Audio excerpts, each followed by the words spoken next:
Roaming from place to place. Good morning, good morning, morning.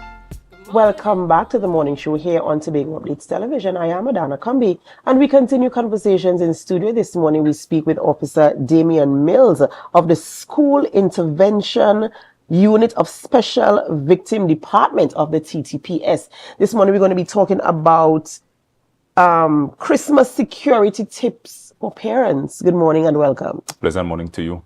Always a pleasure to be on the show. Of course, it's always a pleasure having a representative of the TTPS here on our show as we talk through things happening in our local spaces. And as we enter into the festive season, we know that there are school bazaars, there are Christmas parties, Christmas treats, all types of things happening, paragging all over. We know what the culture is like here in Tobago, so everybody's going to be out and about, right? So we're talking about security measures for parents. What are some of the things that we have to consider while we're enjoying the festive season?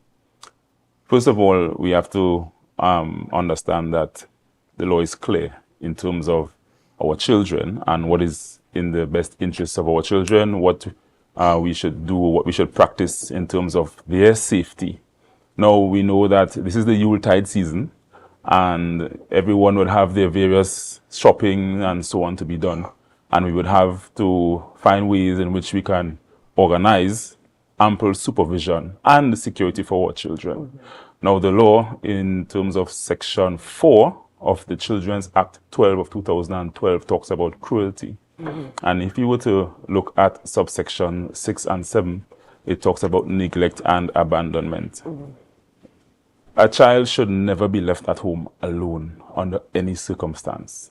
And so if parents or guardians or relatives generally are having a situation where they would need to leave their children at home, they should organize or be sure to organize proper supervision. Now, I want to also point out that, long ago we used to say, or tell the neighbor, throw an eye for me. We have a sort that we used to call it the throw an eye syndrome. Throw an eye on them children for me, I run down the road and come back. We cannot do that now. Neighbors or friends who decide to accept that responsibility, and I want to be very clear in terms of the word responsibility, neighbors or relatives who accept the responsibility to throw an eye or supervise children, they should understand that if anything peradventure is to happen, they are the ones that will be held responsible, because at the time, they were the ones that would have accepted responsibility. And the law is very clear. It starts by saying we're a person with responsibility. It doesn't say we're a parent, or we're a guardian, or we're a well-wisher. It says we're a person with responsibility, has care, custody, charge, or control of any child at any time, causes that child to be put in a position of danger. That person can be held liable. So we want to advise parents, call a babysitter, call a family member, but please ensure that it is one, someone that you trust, someone that you are familiar with, and two, it is someone that the child is comfortable being around. That's right. Children are very, very vulnerable. And when you're talking about through an eye, let's say, for instance, a neighbor accepts the responsibility as the way you put it across. The neighbor is in their house and the child remains home. Isn't that the situation usually? And the neighbor will ever so often run over and say, Nikki, you're all right inside? You know what I'm saying? So the neighbor is still in their home, in the space of their home, while the child remains where their parents reside. 90% of the time unsupervised, unless the neighbor remembers, oh snap, John told me to take a look at, Nikki there to make sure she's okay. And therein lies the problem, because we have to understand that each individual, we have our own challenges. And it is easy to be sidetracked from the real, or from that responsibility that we would have taken upon ourselves. So it is always advisable, if you are looking after a child, the child should be in your presence 100% of the time. You ought to know where this child is 100% of the time. You ought to know what this child is engaged in, if anything, 100% of the time, because again, the law talks about supervision, right? Sections 56 and 57 mentions that the court, let's say a child would have perpetrated an act of, or criminal offense, where such act would have attracted a cost or damages or so on, the court can call that person to, to answer according to law on behalf of the child. And so we have to be very careful. Let us define a child in accordance to the law. Who qualifies, or what is the category or the age group or the age range that you will classify a child? Any individual, well, in Trinidad and Tobago, any individual below the age of 18 is a child by law.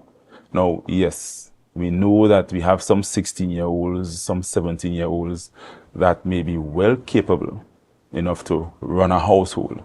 I have been, in a position where at that age I was doing things. I was cooking, looking after my younger siblings and so on. But at the end of the day, the law is the law, and we have to abide by the law, right? So even though we might know fully well that, yes, a 16-year-old, a 17-year-old can properly take care of a home, can properly supervise his or her siblings, the law still stands. And we know that if we were to go biblical, the Bible says that foolishness is bounded in the heart of who? A child, but the road of correction shall drive it far. So we cannot leave anything to chance, and that is one of the reasons why we need to be careful. Even though we know fully well that a child might be capable, the law says that children must not be left at home unsupervised under any circumstance whatsoever, because they never know what might happen. Yeah, you can't predict what will happen. We cannot. That's right. And let's talk about going out now, taking the children out to Christmas parties. And when you get there as a parent accompanying a child to a party, you're not necessarily trying to stand up in front of the bouncy castle for the entire duration. You're not trying to be, involved in all the activities. Sometimes the parent might want to just sit and allow the child to run free, to enjoy the Christmas party. What kind of measures can parents put in place to ensure when they take the children out, they still have that measure of supervision and they are in a safe space? Sit and talk to your child before leaving home or wherever you might reside.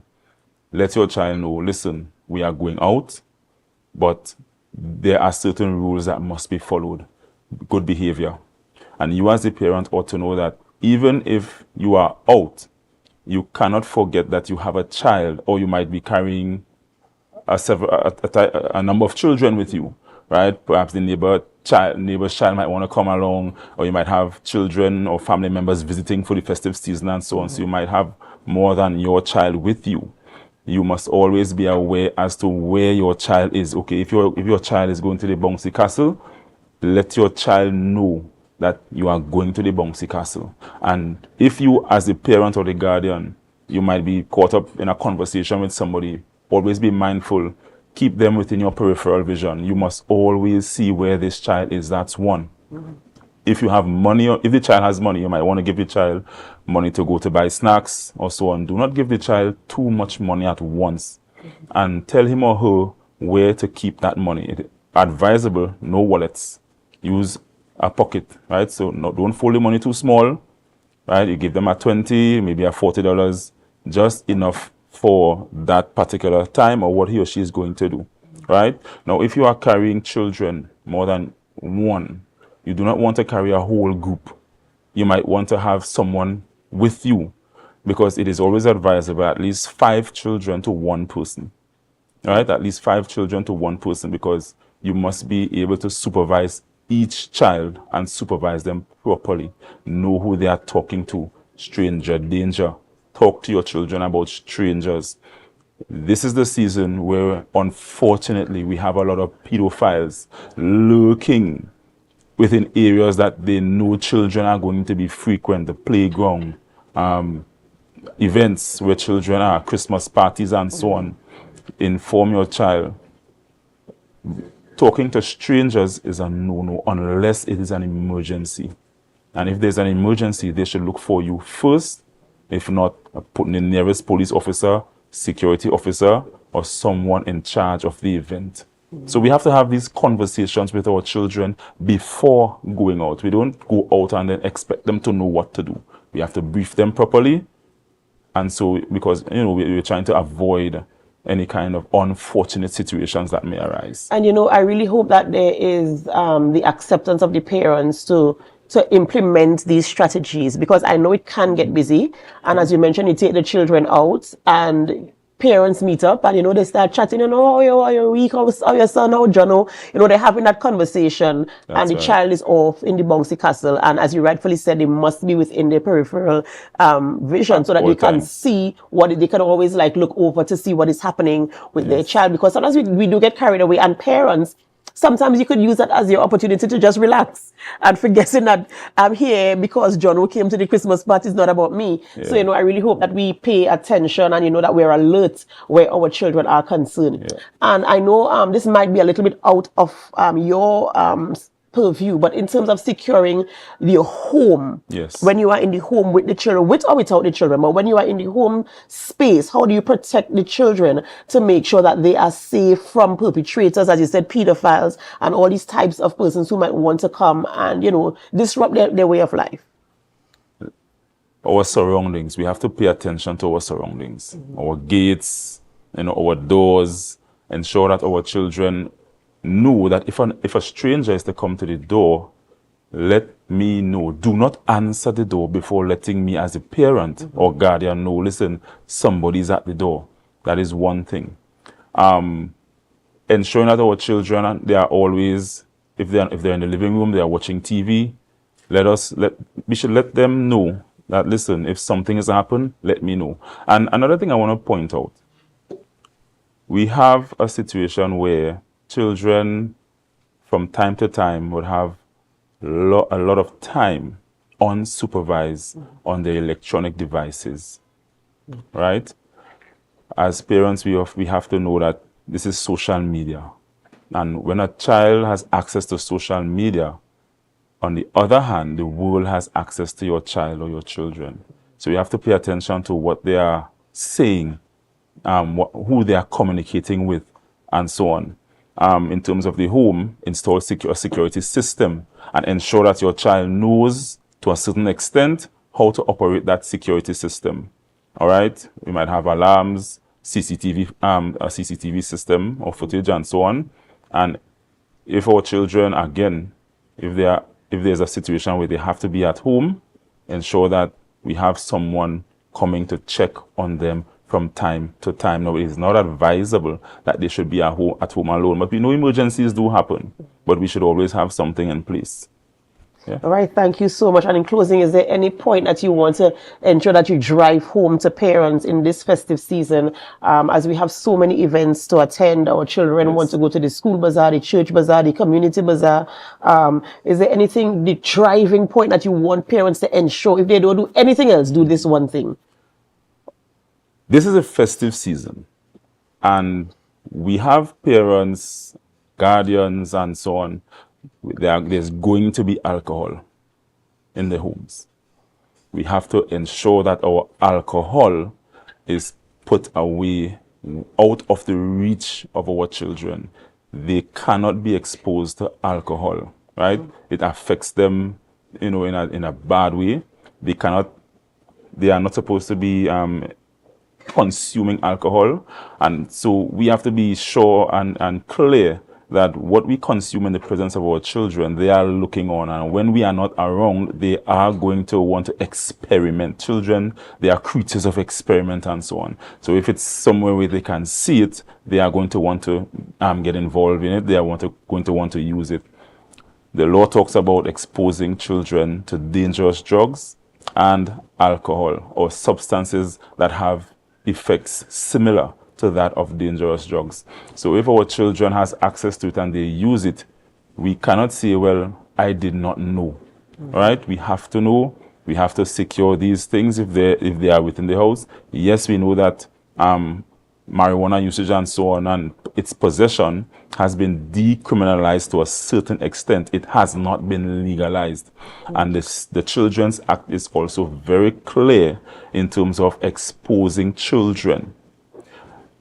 Even if you might have this drug within your possession or within the home, a certain quantity of marijuana and so on, our children must not be exposed to it. If you are using it, they must not be within that environment. So I want to drive that home because we are seeing a lot of situations where children are even going to school with alcohol in their bottles, in their flasks. Children are putting it in their juice bottles, and they are going and sharing with their friends and so on. Right? So as parents, ladies and gentlemen, please be cautious, be watchful, because you are admonished that exposing children to these substances carries legal ramifications. We do not want a situation where you have to answer according to law.